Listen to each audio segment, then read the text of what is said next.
Hello everyone. Last வீடியோவில் டியூப்பிள்னா என்ன, tuple எப்படி கிரியேட் பண்ணுறதுன்னு பார்த்தோம். அதோடைய கண்டினியூவேஷன் இந்த வீடியோவில் பார்க்கலாம். டியூப்பிளை எப்படி அக்சஸ் பண்ணுறதுன்னு பார்க்கலாம். டியூப்பிளை அதோட இண்டெக்ஸ் வேல்யூ வச்சு தான் அக்சஸ் பண்ண முடியும். ஃப்ரண்ட்லேருந்து பார்க்கக்குள்ள இண்டெக்ஸ் வேல்யூ 0, 1, 2, 3 எக்ஸட்ரான்னு பிளேஸ் ஆகும். இதே பேக்வேர்டில் பார்க்கக்குள்ள -1, -2, -3 அப்படின்னு பிளேஸ் ஆகும். இப்போ ஒரு எக்ஸாம்பிள் பார்க்கலாம். ஃப்ரூட்ஸ் ஈக்குவல் டு பெரான்சிஸில் டபுள் கோட்ஸில் apple comma banana comma cherry comma watermelon. இந்த டியூப்பிளில் மொத்தம் 4 எலமெண்ட்ஸ் இருக்குது. Next print of fruits of square பிரேஸில் 0. இந்த பிரிண்ட் ஃபங்க்ஷனில் ஃப்ரூட்ஸுங்கிற டியூப்பிளில் 0th பொசிஷனில் இருக்க எலமெண்ட்டை பிரிண்ட் பண்ண சொல்லியிருக்கோம். 0th பொசிஷனில் இருக்க எலமெண்ட் ஆப்பிள், அப்போ ஆப்பிள்ங்கிறது பிரிண்ட் ஆகும். Next print of fruits of square பிரேஸில் -1. -1ங்கிற இண்டெக்ஸில் இருக்க எலமெண்ட்டை பிரிண்ட் பண்ண சொல்லியிருக்கோம். நம்ம நெகட்டிவில் இண்டெக்ஸ் கொடுக்கக்குள்ள அது பேக்வேர்டில் இருந்து தான் கவுண்ட் ஆகி வரும். அப்போ -1ங்கிறது லாஸ்ட் எலமெண்ட்டு. லாஸ்ட் எலமெண்ட் என்ன? வாட்டர்மெலான். அப்போ வாட்டர்மெலான்ங்கிறது பிரிண்ட் ஆகும். Next print of fruits of square பிரேஸில் 0:3. இதில் நம்ம ஸ்டார்டிங் இண்டெக்ஸும் கொடுத்துருக்கோம், எண்டிங் இண்டெக்ஸும் கொடுத்துருக்கோம். ஸ்டார்டிங் இண்டெக்ஸ் 0, அப்போ 0th எலமெண்ட்லேருந்து ஸ்டார்ட் ஆகும். எண்டிங் இண்டெக்ஸை நம்ம அப்படியே எடுத்துக்க மாட்டோம். எண்டிங் இண்டெக்ஸ் -1 தான் எடுத்துப்போம். அப்போது 0th இண்டெக்ஸ், 1ங்கிற இண்டெக்ஸ், 2ங்கிற இண்டெக்ஸில் இருக்க எலமெண்ட்ஸ் பிரிண்ட் ஆகும். அப்போ இதோடைய அவுட்புட் என்ன வரும்னா ஆப்பிள், பனானா, செரி, இது 3மே பிரிண்ட் ஆகும். இப்படி இண்டெக்ஸ் வேல்யூ வச்சு தான் நம்மளால ஒரு டியூப்பிளை அக்சஸ் பண்ண முடியும். நெக்ஸ்ட் டியூப்பிளில் இருக்க பில்ட்இன் மெத்தட்ஸ் பார்க்கலாம். டியூப்பிள்ங்கிறது இம்யூட்டபிள்னால நம்மளால் ஆடோ டெலிட்டோ பண்ண முடியாதுன்னு ஆல்ரெடி சொல்லியிருந்தோம். அதனால இதில் அப் அண்ட் இன்சர்ட், எக்ஸ்டெண்ட் இந்த மாதிரி எந்த மெத்தட்ஸுமே கிடையாது.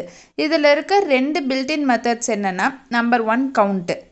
இந்த மெத்தட் எதுக்குன்னா, நம்ம ஆல்ரெடி பார்த்தோம் டியூப்பிளில் டூப்ளிகேட்ஸ் அலோவ் பண்ணணுன்னு. ஸோ ஒரு டியூப்பிளில் ஒரு ஸ்பெசிஃபைடு எலமெண்ட் எத்தனை டைம் அக்கர் ஆகுங்கிறத இந்த மெத்தட் ரிட்டர்ன் பண்ணும். எக்ஸாம்பிள், சாம்பிள் ஈக்குவல் டு பெரான்சிஸில் டபுள் கோட்ஸில் பாய், ஏ, கேர்ள், ஏ. இந்த டியூப்பிளில் மொத்தம் 5 எலமெண்ட்ஸ் இருக்குது. Next print of sample dot count of a. அதாவது சாம்பிள்ங்கிற டியூப்பிளில் ஏங்கிற எலமெண்ட் எத்தனை டைம் அக்கர் ஆகுங்கிறத பிரிண்ட் பண்ண போகிறோம். ஏங்கிறது 3 டைம் அக்கர் ஆகியிருக்கு. அப்போ இதோடைய அவுட்புட் 3. Next method index. இந்த மெத்தட் ஒரு ஸ்பெசிஃபைடு எலமெண்ட்டோடைய ஃபஸ்ட்டு அக்கரன்ஸோடைய இண்டெக்ஸை ரிட்டர்ன் பண்ணும். சேம் எக்ஸாம்பிள் எடுத்துக்கலாம். சாம்பிள் ஈக்குவல் டு பெரான்சிஸில் டபுள் கோட்ஸில் boy comma a comma girl comma a. Print of sample dot index of a. இப்போது ஏங்கிற எலமெண்ட்டோடைய ஃபஸ்ட்டு அக்கரன்ஸோட இண்டெக்ஸ் என்னங்கிறது பிரிண்ட் ஆகும். ஏங்கிறது நம்ம எக்ஸாம்பிளில் 3 இடத்துல இருக்குது. Index number 1, index number 3, index number 4. இதில் ஃபஸ்ட்டு அக்கரன்ஸ் எங்கே இருக்குன்னா இண்டெக்ஸ் நம்பர் 1. அப்போ இதோடைய அவுட்புட் 1. இது 2 மெத்தட் இல்லாமல் டியூப்பிளில் ஒரு கன்ஸ்ட்ரக்டர் மெத்தட் இருக்குது. அந்த மெத்தட் நேமே டியூப்பிள் தான். இந்த மெத்தட் எதுக்காகனா, வேறு டேட்டா ஸ்ட்ரக்சரில் இருக்க எலமெண்ட்டை டியூப்பிளாக கன்வெர்ட் பண்ணுறதுக்காக. எக்ஸாம்பிள், லிஸ்ட் 1ன்னு இப்போ ஒரு லிஸ்ட் இருக்குது. அதில் இருக்க element 1, 2, 3, 4, 5. Then S equal to tuple of list 1. அதாவது லிஸ்ட் 1ங்கிற லிஸ்ட்டை நம்ம டியூப்பிள் கன்ஸ்ட்ரக்டர் மெத்தட் யூஸ் பண்ணி அதை டியூப்பிளாக கன்வெர்ட் பண்ணி Sங்கிற வேரியபிளில் ஸ்டோர் பண்ணியிருக்கோம். Print of S.